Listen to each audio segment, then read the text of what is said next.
नमस्कार दोस्तों, आप सबका स्वागत है हमारे चैनल नेक्स्ट 9 लाइव पर। मेरा नाम है दीपक गुप्ता और एक बार फिर से आ गए हैं सचिन पायलट के मामले को लेकर, जो इन दिनों राजस्थान की राजनीति में काफ़ी गरमाया हुआ है मामला। कांग्रेस का चिंतन शिविर देखा हमने उदयपुर में, जिस तरीके से वहां पर राहुल गांधी, सोनिया गांधी, अशोक गहलोत शामिल थे, तो साथ ही साथ सचिन पायलट भी काफ़ी ज़्यादा वहाँ पर अलग तेवर में नजर आए, काफ़ी एक्टिव नजर आए कांग्रेस के इस चिंतन शिविर पर।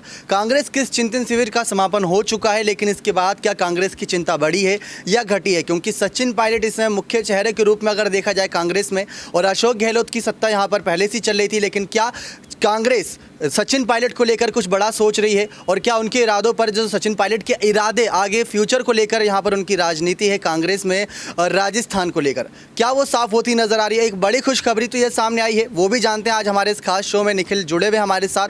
तो सबसे पहले सवाल के साथ शुरुआत करते हैं कि सचिन पायलट कांग्रेस की तरफ से काफ़ी कुछ बढ़ चढ़ कर हिस्सा लेते नजर आए कांग्रेस चिंतन शिविर में। उससे पहले खबरें सामने आ रही थी कि उनका इस्तीफा होगा, तो इस मामले पर आप क्या कहना चाहते हैं कि एक तरफ इस्तीफे की खबरें सामने आ रही हैं, दूसरी तरफ कांग्रेस चिंतन शिविर में इतना एक्टिव नजर आए वो?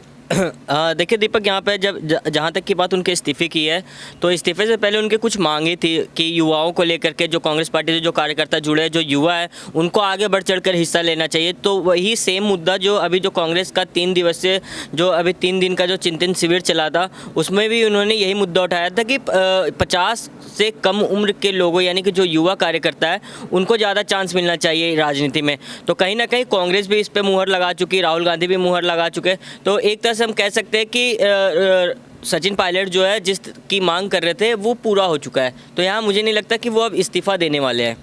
आपको एक बात याद दिला दे कि इसमें बीजेपी हर राज्य में अपने परचम बहुमत पा रही है, और वहाँ पर अगर आप देखें तो राजनेता जो होते हैं बहुत एक्सपीरियंस और राजनीति में मंजे हुए खिलाड़ी हैं। और ऐसे में अगर सचिन पायलट अपने युवा क्या कहते हैं यहाँ पर, अगर जो प्रभारी हैं, उनके कार्यकर्ता हैं, अगर वो सामने आएंगे यहाँ पर बीजेपी के समक्ष, उनके वहाँ पर एक्सपीरियंस और यहाँ युवा, तो क्या इससे कांग्रेस को नुकसान होगा या फ़ायदा होगा?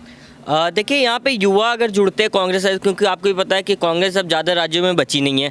2 से 3 राज्यों में कांग्रेस की सरकार चल रही है, जहाँ भी वहाँ पर 2 राज्यों में भी गठबंधन की सरकार है उनकी। तो कहीं ना कहीं अगर युवा जुड़ते हैं तो कांग्रेस को बहुत ज़्यादा फ़ायदा होगा, क्योंकि कांग्रेस जो है अभी ऐसे 5 राज्यों में ऐसा शिकस्त अभी उनको हासिल हुआ है कि वो अभी उभरने में उनको टाइम लगेगा। इसलिए वो जो चिंतन शिविर का आयोजन 3 दिन का किए थे, नए आइडियाज़ जो है अभी वो इम्प्लीमेंट करने वाले हैं कांग्रेस अपने कार्यकर्ताओं के ऊपर। तो ये चीज़ आगे देखना होगा कि जो ये चिंतन शिविर हुआ है, तो इसका आगे आने वाले 3 राज्य में जो अभी चुनाव होने वाले, मध्य प्रदेश, छत्तीसगढ़ और राजस्थान में, तो वहाँ पे मतलब कितना असर दिखने को आता है। देखिए, एक सीधी सी बात है, अगर युवा यहाँ पर ज़्यादा एक्टिव नजर आएंगे और एक्सपीरियंस राजनेताओं को इग्नोर किया जाएगा, तो कहीं ना कहीं बुरा उनको भी लगेगा और राजनीति में फिर शायद उतना योगदान ना दे कांग्रेस की तरफ से। तो इससे अगर देखिए तो नुकसान तो कांग्रेस को ही है। देखिए, आपको मैं बता दूं कि जितने युवा नेता कांग्रेस के साथ इस टाइम पर जुड़े हुए, उतना बीजेपी के साथ नहीं है। चाहे आप बड़े नेताओं में अगर बात कर लेते हैं, सचिन पायलट है, जिग्नेश मेवानी है, हार्दिक पटेल है, कन्हैया कुमार,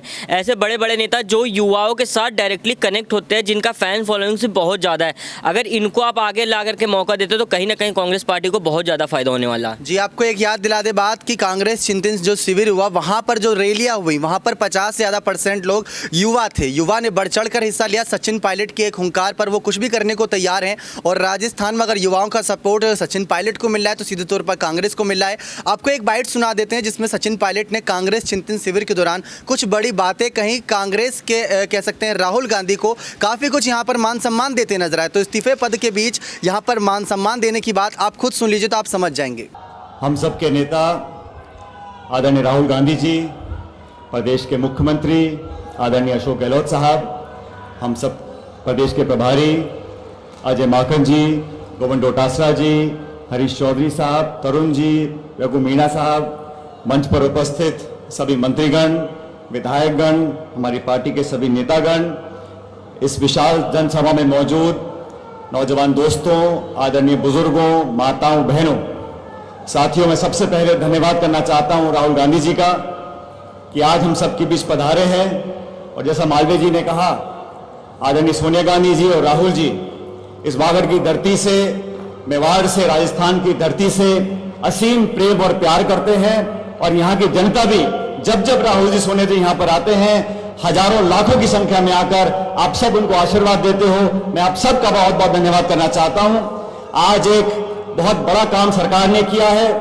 132 करोड़ रुपए का जो ये आज शिलान्यास यहाँ पर किया है, इस पुल की मांग बहुत पुरानी थी। लोगों की आस्था, लोगों की भावना इस मिट्टी से जुड़ी हुई है और ये धाम सिर्फ एक वर्ग, एक समुदाय, एक जिले का नहीं है, पूरे प्रदेश के आसपास के राज्यों के लाखों लोग यहाँ पर आते हैं। सबकी भावनाएं, आस्थाएं जुड़ी हुई हैं। इस पुल के निर्माण से सैकड़ों सैकड़ों श्रद्धालुओं को लाभ मिलेगा और मैं धन्यवाद करना चाहता हूं इस मौके पर आदरणीय राहुल गांधी जी का। अभी 3 दिन तक उदयपुर में हमारी पार्टी का, कांग्रेस का एक नव संकल्प चिंतन शिविर हुआ। शिविर के अंत में जो निर्णय सोनिया जी ने लिया, कार्य समिति ने लिया, उसमें जो अहम भूमिका नौजवानों के लिए कांग्रेस पार्टी ने औपचारिक रूप से रखी है, मैं प्रदेश और देश के तमाम कांग्रेस कार्यकर्ताओं की तरफ से राहुल जी आपका धन्यवाद करना चाहता हूं कि 50% पद नौजवानों के लिए, जिनकी उम्र कम है, उनको राजनीति की अग्रिम पंक्ति में लाने का काम जो शुरू से आप कर रहे हैं, उसको आज कागर रूप पार्टी ने दिया है।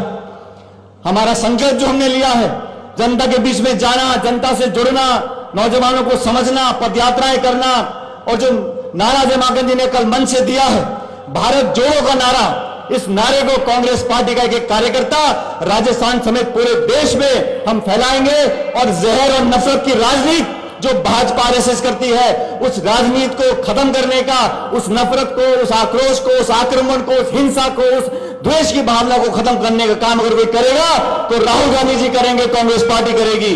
मुझे फख्र है, मुझे खुशी है कि हम लोगों ने जो संकल्प लिया है उसके क्रियान्वयन में कोई देरी नहीं आएगी। आज इस शुभ काम के लिए मुख्यमंत्री जी, राहुल जी, हम सब यहाँ आपके बीच में आए हैं आशीर्वाद लेने के लिए। मुझे पूरा विश्वास है आने वाले समय में इस धरती ने, इस जमीन ने, इस प्रदेश ने हमेशा तिरंगे को, कांग्रेस को आगे रखा है। आने वाले समय में अगले साल 2024 में जब मौका आएगा, आप सब लोग हमेशा की तरह हमारे को, कांग्रेस पार्टी को अपना आशीर्वाद दोगे। आज मैं पुनः राहुल जी का बहुत बहुत यहाँ स्वागत करता हूं और धन्यवाद करता हूं कि हम सबके बीच आज जो पधारे हैं। आप सबको भगवान हमेशा खुश रखे, आपका जीवन मंगलमय हो, आपको लंबी उम्र मिले। बहुत बहुत धन्यवाद। जय हिंद, राम राम सा। तो देखा आप सभी ने किस तरीके से सचिन पायलट ने हुंकार भरी कांग्रेस चिंतन शिविर में। अब आते हैं अपने अगले सवाल पर कि युवा पूरी तरीके से बढ़ चढ़कर हिस्सा ले रहे हैं कांग्रेस की तरफ से राजस्थान की राजनीति में, तो उसका पूरे तरीके से योगदान सचिन पायलट का है, लेकिन अशोक गहलोत का इन सब में क्या एक भूमिका रहेगी?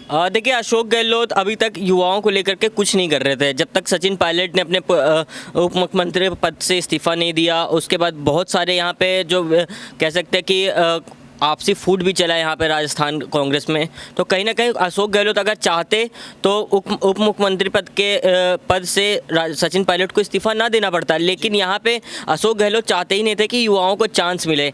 तो इसलिए मुझे लगता है कि अशोक गहलोत का तो इसमें कोई भी भूमिका है ही नहीं। यहाँ पर सचिन पायलट का ही पूरी जो कह सकते हैं कि एक तरह से रोल रहा है कि युवाओं को ज़्यादा चांस दिलवाने में। बिल्कुल, लेकिन आप क्या मानते हैं बीजेपी कोशिश करेगी सचिन पायलट को अपने खेमे में शामिल करने की? यूपी चुनाव में हमने अपर्णा यादव को देखा था, एमपी चुनाव से भी हम बात करें तो ज्योतिरादित्य सिंधिया का नाम सामने आया था। तो क्या राजस्थान के चुनाव में सचिन पायलट पूरा गेम खराब कर सकते हैं? देखिए, यहाँ पे बीजेपी तो ऐसा तो है नहीं कि ज़बरदस्ती आपको जुड़वा लेंगे अपने खेमे में, लेकिन हाँ, यहाँ अगर सचिन पायलट अगर थोड़ा अनसेटिस्फाइड रहेंगे कांग्रेस की तरफ से, अच्छा अभी तो उनकी एक मांगे तो पूरी हो चुकी है, लेकिन आगे जो आने वाली मांगे वो अगर पूरी नहीं कर सकते, अगर वो संतुष्ट नहीं होंगे तो कहीं ना कहीं वो बीजेपी खेमे में जा सकते हैं। बिल्कुल। तो आपको बता दें, कांग्रेस चिंतन शिविर जो हुआ था उसके पीछे का एक लक्ष्य ये था कि युवाओं को कार्य ऐसा सौंपा जाए और उस पर कार्य करे भी, यानी कि ज़्यादातर जो राजनेता जो इस समय बहुत ज़्यादा एक्सपीरियंस हो चुके हैं, जिनकी उम्र इस समय रिटायरमेंट की, वो फिर भी राजनीति कर रहे हैं, तो युवाओं को एक तरीके से आगे बढ़ चढ़कर हिस्सा लेने को मौका मिले। तो सचिन पायलट उसमें कामयाब हुए, वो बड़ी उनके लिए खुशखबरी की बात है। और उन्होंने राहुल गांधी का आभार भी जताया कि कांग्रेस चिंतन शिविर सक्सेसफुल रहा और जो उनकी मांग थी वो एक पूरी हो चुकी है। आने वाला वक्त बताया कि राजस्थान की राजनीति में सचिन पायलट और क्या क्या बड़े फैसले लेते हैं और क्या कांग्रेस उन फैसले को मानती है या नहीं मानती। अगर नहीं मानती तो क्या वो इस्तीफा पद को लेकर फिर से एक बार विचार करेंगे। आने वाले वक्त की बड़ी खबरों के लिए बने रहे हमारे साथ। धन्यवाद।